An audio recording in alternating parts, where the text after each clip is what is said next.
hoje eu tenho um oftalmologista aqui, o doutor Daniel Camlotti. Doutor Daniel, bom dia. Bom dia, é um prazer estar participando do programa. Tudo bem, vamos falar um pouquinho aí, o motivo da vinda do Daniel aqui é sobre o impacto das queimadas na saúde ocular dos trabalhadores rurais. Queimada é calor excessivo, é secura no ar, fumaça, e esses danos às vezes podem ser mais intensos. Que tipo de problemas sofrem as pessoas que são muito expostas a essa situação? Então, num cenário de queimada, e aí eu não digo nem só o trabalhador, porque as queimadas se espalharam pelas cidades e trouxeram uma situação aí, o fogo trouxe uma situação caótica no país. Sim, com certeza, além dos problemas respiratórios, o olho também sofre com isso, principalmente num clima que já está com a umidade muito baixa, está faltando chuva, e ainda vem as queimadas, e essas queimadas vão produzir fumaça, fuligem, poeira, e isso vai atrapalhar a produção, principalmente na camada mucosa, que são 3 camadas da lágrima, e depende dessa camada funcionando bem para que a lubrificação do olho seja de qualidade. Então, se ela não é produzida corretamente, a lágrima vai acontecer uma evaporação mais rapidamente, ela não vai conseguir manter uma qualidade e o olho começa a ressecar, começa a ficar com uma sensação de areia, aquela sensação de ardência, olho vermelho. E, além de tudo, também essa própria fumaça pode também causar conjuntivites alérgicas, aquele paciente que tem uma alergia maior a esses produtos. Então, pode acontecer também essa conjuntivite alérgica, além da ceratite, que seria uma inflamação da córnea, como se fosse o tampão do relógio, que também pode ser afetado por essas queimadas. Ô, doutor Daniel, e aí, só para explicar melhor para o nosso telespectador, a lágrima é como se fosse o óleo do motor do nosso carro, né? É ela que lubrifica todo o globo ocular. A secura pode ocasionar uma série de problemas e, às vezes, até doenças mais crônicas, mais graves. Sim, com certeza. A lágrima ela vai servir como uma proteção, ela vai fazer a oxigenação, vai fazer toda aquela nutrição daquela região do olho, e ela precisa estar ali funcionando bem, com qualidade, para que não aconteçam lesões, como essa própria ceratite que eu falei. Existem lesões que podem, o ressecamento grave, até causar uma lesão da córnea mais grave, deixando sequelas. Então, por isso, esse ressecamento deve ser tratado corretamente, avaliado em que nível que ele está, e como deve ser feito o tratamento corretamente nesses pacientes. E aí, pessoas que têm já algum tipo de problema ocular, constatado ou não, quem tem diabetes, por exemplo, tem um problema um tipo de cegueira que vai evoluindo lentamente, existem outros problemas que vão se tornando mais crônicos e se tornam problemas graves. Essas pessoas acabam sofrendo ainda mais e, pelo que eu imagino, acelerando esse processo de inflamação. A principal lesão do diabético seria na retina, no fundo do olho, em que isso diretamente não afetaria no fundo do olho. Só que o diabético, ele tem, principalmente quando ele está descompensado, a cicatrização dele é um pouco mais dificultada. Então, essas lesões de ressecamento causam lesões na córnea, e esse diabético mal compensado pode ter lesões mais graves que demoram mais a cicatrizar, produzindo complicações maiores. Então, o diabético também pode sofrer complicações com esse ressecamento na córnea, que seria o segmento anterior do olho, que é aquele afetado pela fumaça, pelas queimadas, mas é importante entender que a retina, o fundo do olho, a retinopatia diabética, é uma doença que o diabético deve passar anualmente com um oftalmologista, fazer o fundo do olho para evitar uma cegueira mais grave no futuro. Isso foi motivo, inclusive, de algumas reportagens recentemente alertando para esse tipo de problema, que muita gente acha que porque está tomando a dosagem correta de insulina, parou o processo. Não é bem assim. Se o processo se instala, né, doutor Daniel, quando ele se instala, você pode diminuir o processo de evolução, a velocidade, mas ele está instalado e ele tem tendência a continuar até um determinado período, até o final. Com certeza, o tempo do diabético do diabetes é o mais importante para ser avaliado. Por mais que esse paciente esteja controlado, pode ter tido algum momento lá no passado que estava mal controlado. Então, o controle do diabetes vai evitar uma evolução rápida, mas o tempo do diabético, o diabético tipo 1, desde criança, que tem um controle que não foi tão bom no passado, ele pode ter lesões na retina, que a visão é 100%, mas lesões graves que ele só vai perceber quando sangrar, quando descolar a retina de uma hora para outra.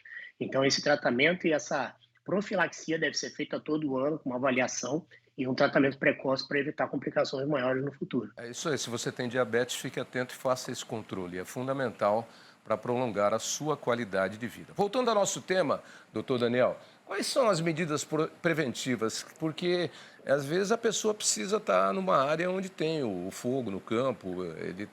O que pode ser feito preventivamente antes dos cuidados que você vai ter se tiver alguma lesão um pouquinho maior ou algum problema um pouquinho maior?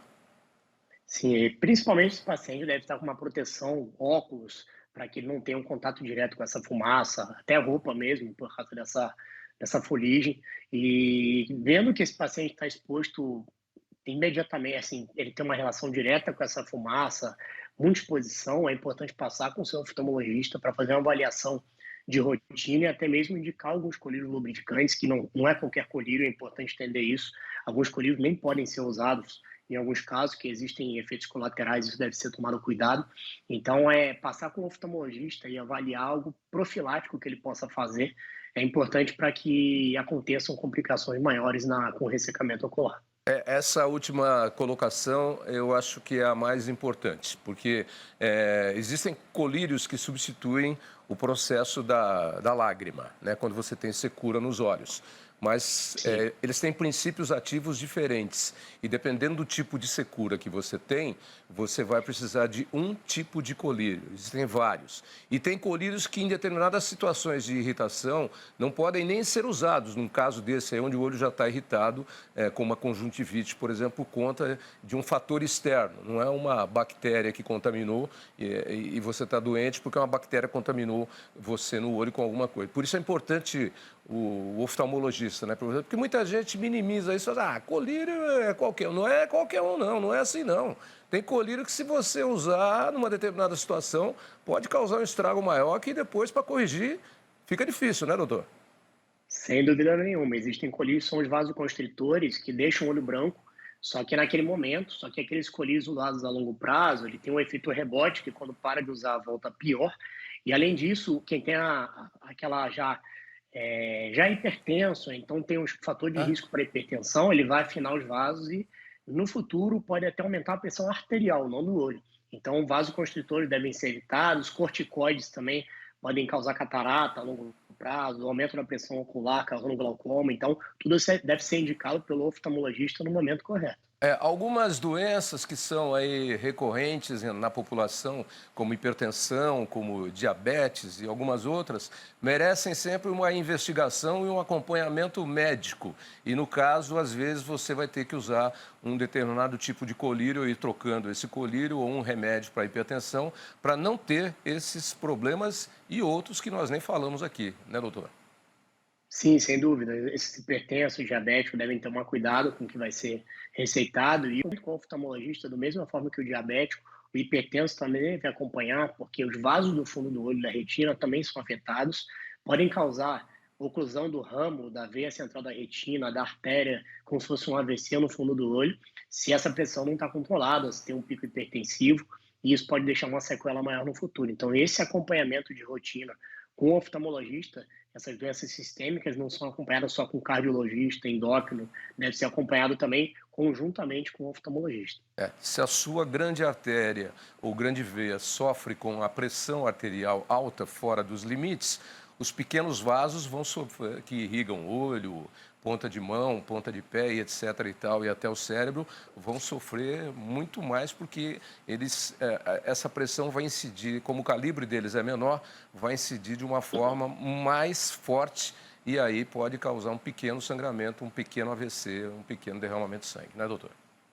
Sim, com certeza. O nosso olho também ele é vascularizado, a retina tem esses vasos, eles podem ser afetados também com aumento da pressão arterial, com diabetes mal controlado, causando esse AVC no fundo do olho, essa hemorragia que pode deixar até uma sequela, uma falta de oxigenação a longo prazo, ou até mesmo causar um inchaço na área central da visão, que seria o edema macular, que a gente consegue tratar, diminuir esse inchaço, causando uma melhora da visão do paciente, mas tudo isso deve ser avaliado, indicado o tratamento para cada paciente, dependendo de cada estágio que esse paciente esteja da hipertensão, da retinopatia diabética, hipertensiva, ou até mesmo de outras doenças sistêmicas que podem afetar o olho também, reumatológicas, além de outras doenças infecciosas. É isso aí. E fechando, então, só deixa o recado aqui. Procure o seu oftalmologista e não vá usando qualquer colírio, porque em determinadas situações, inclusive na que a gente expôs aqui, com relação aos incêndios que causam fumaça, calor e secura na atmosfera e causam danos diretamente no globo ocular, às vezes você pode usar um colírio errado e que ele vai acabar fazendo, na verdade, mais mal do que bem. Procure o seu oftalmologista, sempre o seu médico, porque cada caso é um caso. Certo, doutor Daniel? Sim, sem dúvida. Esse acompanhamento com especialista é o mais importante. Muito obrigado pelas informações. Uma internet aí com o seu www, um endereço para quem quiser tirar alguma dúvida, algum esclarecimento sobre o nosso assunto tratado aqui. Nas redes sociais, se jogar o DR de Dr. DR Daniel Camelot, consegue me achar facilmente nas redes sociais para mais informações. Muito obrigado, ótima terça-feira e até breve. Obrigado.